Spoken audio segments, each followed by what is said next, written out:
ఎవరు? కూర్చోండి. ఇదేమిటి? ఇది నేను అనాల్సిన మాట. నిజమేననుకోండి, కానీ మీరు అనరేమోనని మేమే అనేసాం. ఒక్క నిమిషం ఉండండి, బాగానే పిలుస్తాను. అయ్యో, ఇదేమిటి? ఇది నేను అనాల్సిన మాటే. అది నిజమేననుకోండి, కానీ మీరు అనరేమోనని.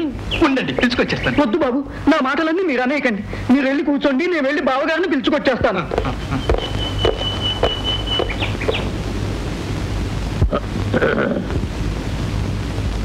అలా చేస్తే మనకి 50 లక్షలు నష్టం.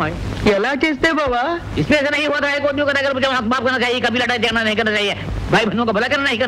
అలా చేస్తేనా? నేను ఇంకా ఇలా చేస్తే అనుకున్నా.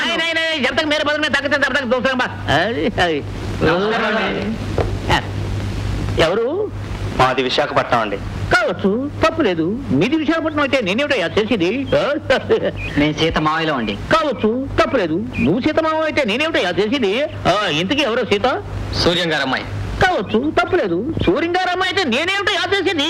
ఎవరా సూర్యం? సూర్యం గారు అంటే మీ బియ్యం అండి. కావచ్చు, తప్పులేదు. भाई बंधुओं को बुला करना रहा नहीं करना रहा चाहिए रहा इसमें नहीं होता रहा इसमें लड़ाई रहा चाहिए रहा गुరించి మాట్లాడడానికి వచ్చాం. ఓ कोई आदमी को आकर मुझे माफ करना चाहिए कभी लड़ा जाना नहीं करना चाहिए. क्या समझता है? बालबंद देने में नहीं जानता. जनता ऊंचा रहा हमारा तेरे मेरे बीच में जान लो है. भला करने का नहीं होता है. ఏమిటో వీళ్ళు ఎలా పట్టుకున్నారు? ఆ పిల్ల గురించి నా దగ్గర మాట్లాడకండి. ఇది పరువు మర్యాదలు గల మనుషుల సొంతిల్లు. అలాగా? ఇంకా మీ సొంతిల్లు అనుకున్నావే. వాళ్ళు ఏం తప్పు చేశారని నా పెళ్లి ఆపు చేశారు? తప్పు వాడదు కదయ్యా, మాది. శీలం చెడ్డ బజారు మనుషులతో సంబంధం కలుపుకోవాలనుకోవడం మాది తప్పు.